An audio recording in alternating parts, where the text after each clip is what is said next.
Hola, buenos días a todos. Vamos a explicar el examen Selectividad Física de Madrid del año 2017, examen de julio, opción A. Primer ejercicio dice, aplicando el principio de conservación de la energía mecánica, obtengo una expresión para la velocidad de escape de un cuerpo desde la superficie de un planeta esférico de radio R y masa m. Bueno, aquí viene explicado. Supongo que todos lo conocéis. Lo único que tenemos que hacer es suponer o recordar que la energía mecánica no cambia desde el lanzamiento del objeto hasta que llega al infinito. Por lo tanto, incremento de energía cinética más incremento de energía potencial igual a cero. El incremento de energía cinética será la energía cinética final, que es cero, puesto que nos están pidiendo la velocidad mínima. En el infinito, la velocidad será cero. Energía cinética inicial, energía potencial en el infinito es cero, energía potencial. Energía cinética igual a menos energía potencial, un medio mv cuadrado igual a gmmr, bla bla bla, despejamos, velocidad de escape, y nos da la ecuación que todos conocéis, raíz cuadrada de 2gm partido r. En el apartado B nos piden que calculemos la velocidad de escape desde la superficie de Mercurio, sabiendo que posee una masa de tal y una aceleración de la gravedad de 3,70. Bueno, podemos hacerlo de dos formas, incluir aquí la gravedad, o lo que yo creo que es más fácil, es calcular a partir de esta ecuación, que me da la gravedad en la superficie de un planeta, el radio de dicho planeta si conocemos evidentemente su masa. Como la conocemos, sustituimos, calculamos y obtenemos un valor de 2,439 por 10 elevado a 6. Recordar que el radio de la Tierra es 6,37 por 10 elevado a 6. Y también recordar que Mercurio es un poco más pequeño que la Tierra y por lo tanto parece razonable este resultado.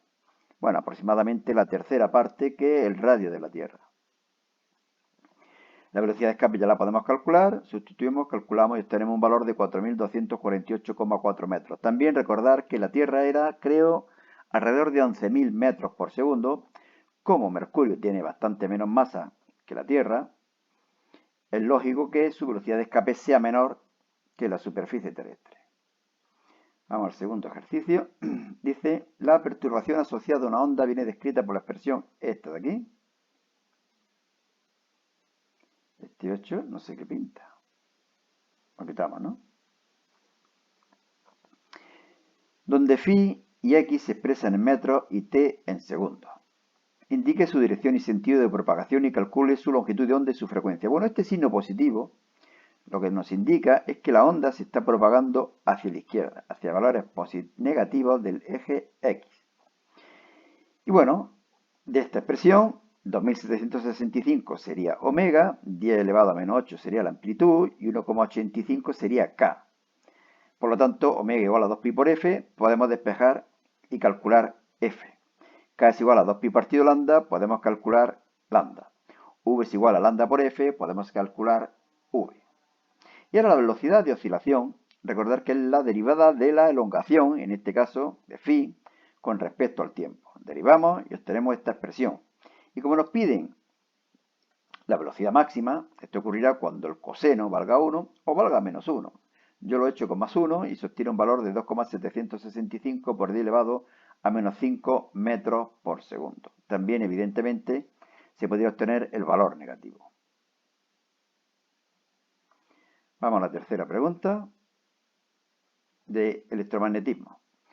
Dice así, dos cargas de 5 nanocolombios están separadas a una distancia de 4 centímetros aquí, de acuerdo a la figura adjunta. Calcule A, el campo eléctrico en el punto A y en el punto B creado por ambas cargas. Bueno, en el punto B los campos eléctricos se anulan, evidentemente. Este sería S1, este vector de aquí sería S2 y como veis, como la distancia es la misma y los valores de las cargas son también iguales, estos dos campos eléctricos se anulan. Aquí lo que va a ocurrir es que se anulan las componentes horizontales, pero no se anulan las componentes verticales, sino que valdrían lo mismo y por lo tanto lo que tendré que hacer será multiplicar por 2.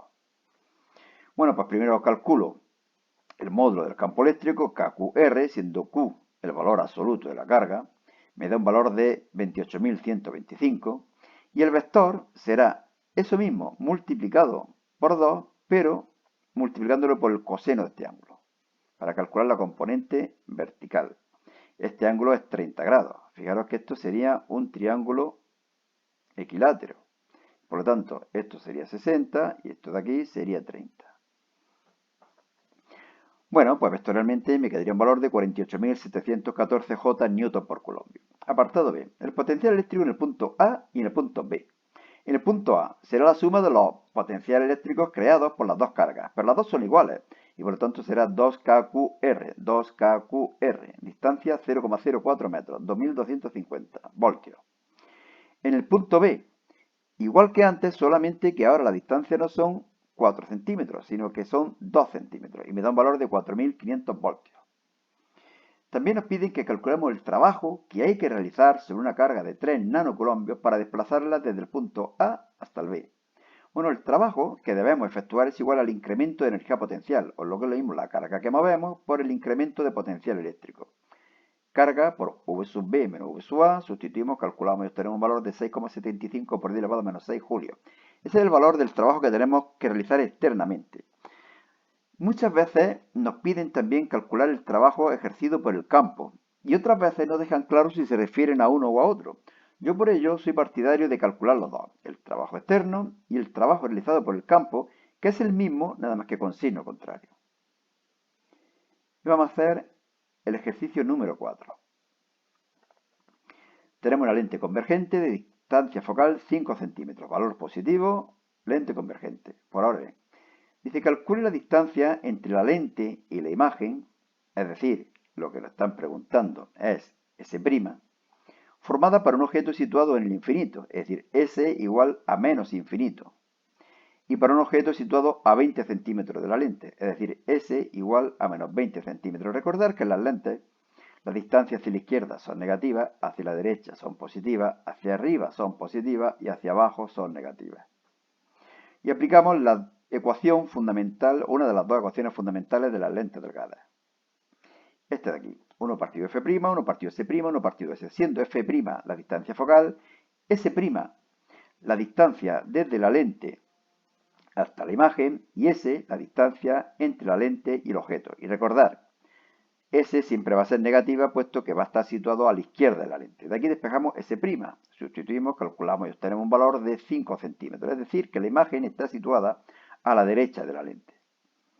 Y ahora lo hacemos lo mismo, en vez de que para que S valga menos infinito, para que S valga menos 20 centímetros, que es la situación indicada en el esquema. Y nos da un valor de 6,67 centímetros. Fijaros que si estos son 5 centímetros, bueno, pues 6,67 parece razonable. Y ahora calculamos lo que nos pide en el apartado B, que es el tamaño de la imagen. I' partido I igual a S' partida S. Esta es la segunda ecuación fundamental de las lentes delgadas. De aquí despejamos I, puesto que es lo que no sabemos, este valor, y nos da un valor de 90 milímetros. Fijaros que el tamaño de la imagen era 30 milímetros y el del objeto 90, el triple que, bueno, más o menos parece, ¿no? Recordad que aquí hay infinitos rayos.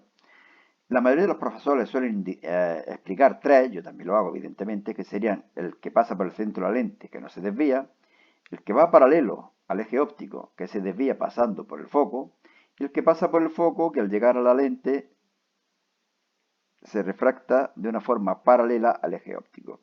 Pero cuando se dibujan tres rayos es muy difícil que coincidan en un punto, por eso yo suelo dibujar estos dos. El tercero, evidentemente, vendría por aquí, hasta aquí y hasta aquí.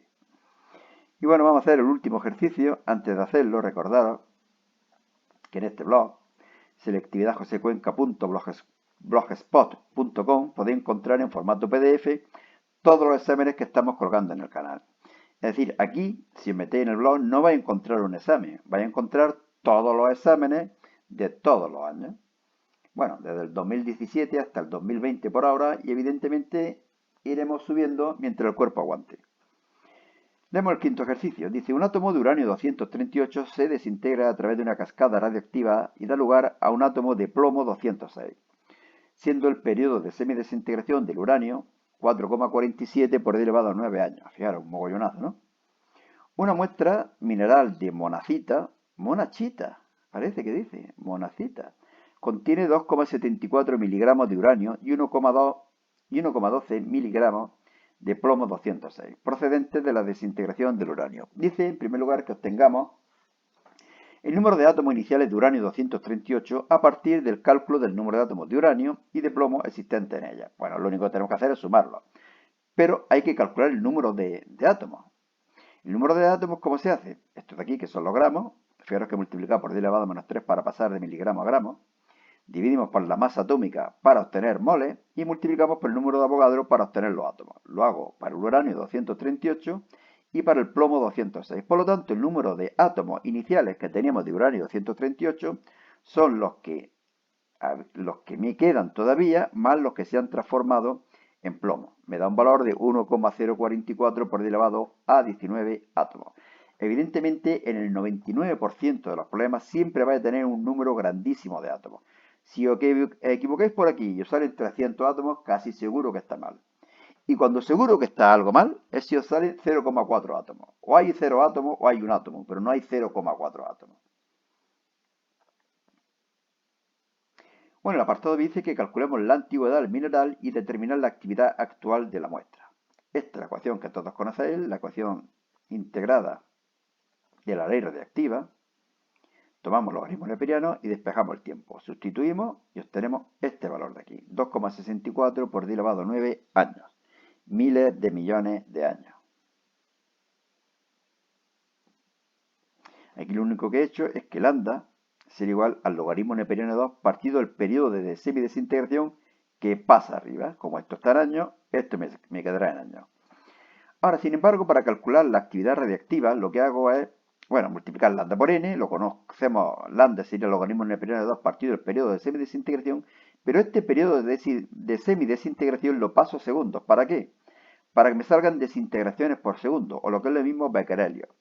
Que no lo paso a segundo y lo dejo en años, me quedarían desintegraciones por año. Pero bueno, la unidad que se suele utilizar es el becquerelio, que es desintegraciones por segundo. Y listo, nada más. Próximamente que colgaremos la opción B. Suerte y cuidado con el bicho.